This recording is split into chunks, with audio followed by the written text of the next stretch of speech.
Kenalin, nama aku Bunga Kusuma Sindah, asal aku dari Purworejo, Jawa Tengah.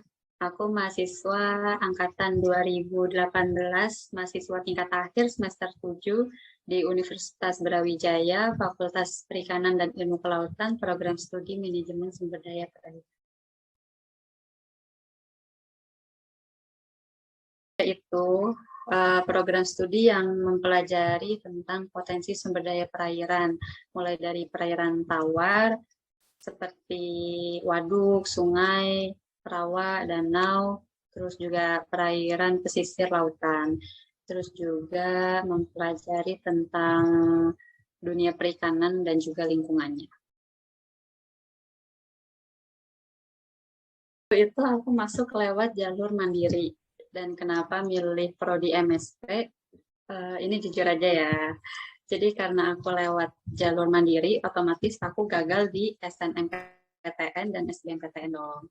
Nah, saat aku ikut SNM maupun SBM, itu aku yang sama sekali belum kepikiran buat masuk di perikanan. Tapi fun fact-nya adalah, kedua kakak aku itu anak perikanan. Terus juga ada saudara aku yang kerja di KKP, Kementerian Kelautan Perikanan.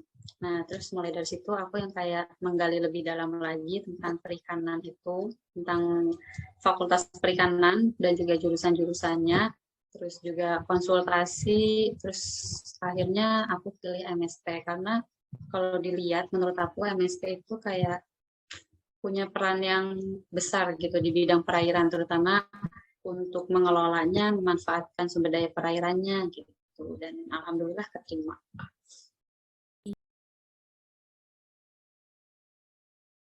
Di MSP itu dasarnya itu ada limnologi, itu mempelajari tentang apa ya, kehidupan perairan darat, limnologi, terus ada oceanografi, kehidupan pesisir lautan, terus ada fisiologi hewan air, itu kayak proses-proses yang terjadi di dalam tubuh hewan air, terus ada metode penangkapan ikan, ya cara menangkap ikan, terus ada vertebrata air, sumber daya ikan, mikrobiologi perairan. Terus kalau di luar pembahasan kayak ikan-ikan di luar biota air itu ada manajemen, dasar-dasar manajemen, terus ada pemetaan, penginderaan jauh, terus ada analisis dampak lingkungan, ilmu tanah, ilmu lingkungan, konservasi, kualitas air, pencemaran air, dan masih banyak lagi.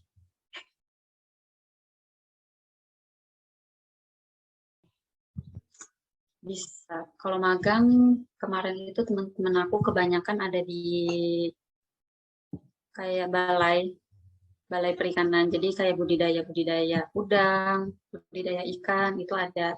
Terus juga ada di mangrove, konservasi, ambil konservasinya itu juga ada.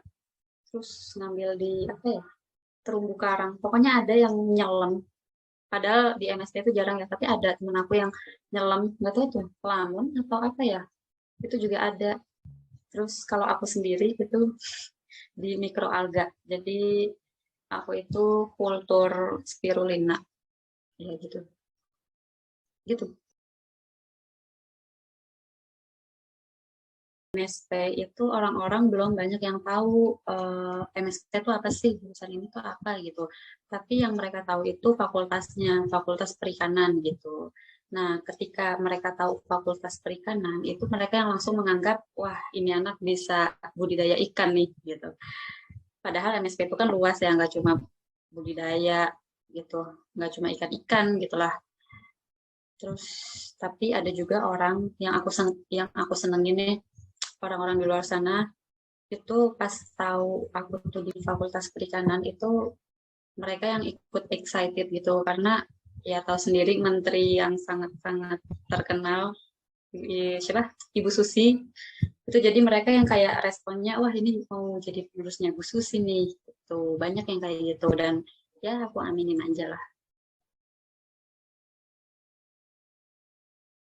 Dosen sangat beragam ya, mulai dari dosen besar, profesor, sampai dosen muda itu karakternya beda-beda. Jadi biasanya yang dosen besar ini itu mereka agak cuek. biasanya mereka itu lebih fokus ke mahasiswa S2, S3 gitu. Sedangkan kalau dosen muda itu mereka yang merhatiin kita banget.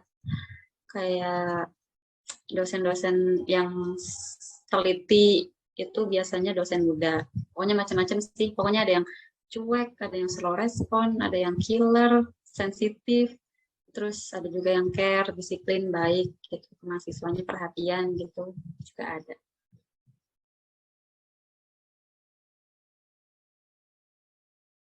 Ini aku cerita yang baik dulu. Jadi dulu waktu zaman kuliah offline, apalagi waktu praktikum, itu aku ngerasain banget kebersamaan di angkatanku. Kayak misal kita tuh satu angkatan, kita tuh bagi-bagi cari jurnal, cari alat dan bahan, segala macam, itu benar-benar satu angkatan ikut andil semua. Jadi nggak cuma kita kesusahan sendiri, ngerjain laporan sendiri gitu, enggak. Pasti ada aja mereka yang ngebantu kita, walaupun ada aja temen yang nggak terlalu deket tapi mau ngebantu gitu. Ya walaupun di pertemanan itu pasti ada circle ya, tapi itu nggak terlalu ngebedain satu teman ke teman yang lain gitu sih. MSP ya pastinya kita tahu cara mengelola sumber daya perairan dan perikanan, terus tahu cara memanajemen perairan gimana, dan yang pastinya kita jadi berwawasan lingkungan. Tapi kalau buat soft skill untuk diri kita sendiri itu setelah kuliah pastinya kita bisa apa ya, punya kemampuan ya ini kayak gini komunikasi, bisa public speaking, terus bisa menuangkan ide ide kreatif kreatif kita gitu, terus bisa memanajemen waktu, terus bisa memecahkan masalah, terus kita jadi berpikir kritis juga gitu, dan masih banyak lagi.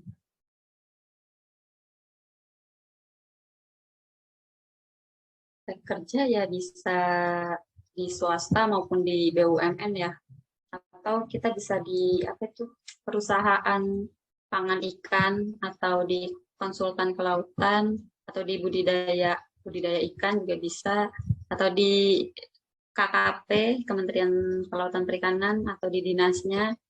Tapi kalau jadi dosen juga bisa, jadi peneliti juga bisa. Itu sih paling.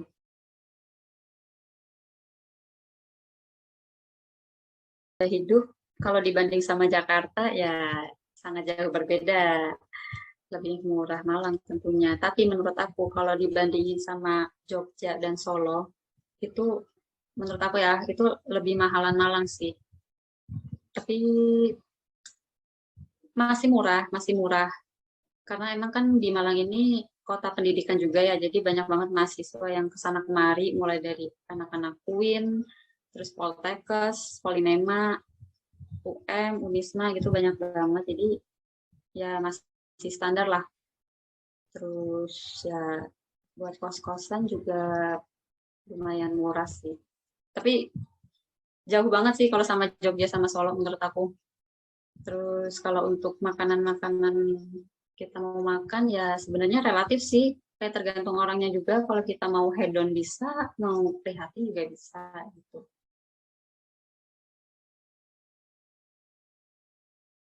Ini yakin aja percaya percaya diri sama pilihan kalian. Kalau kalian emang suka sama dunia perikanan, ya udah lakuin aja, jangan ngelihat pandangan orang lain terhadap pilihan kita gitu, karena nggak ada jurusan yang jelek atau yang bagus, semua jurusan itu sama. Terus ya tergantung cara kita kuliah juga gitu kan, yang penting tahu potensi kita tuh ada di mana, dan banyak banyak banyak konsultasi kayak yang tadi aku itu sama orang yang lebih paham, jadi biar nantinya itu nggak salah jurusan, udah nggak terjebak gitu di jurusan yang bukan passion kita gitu sih.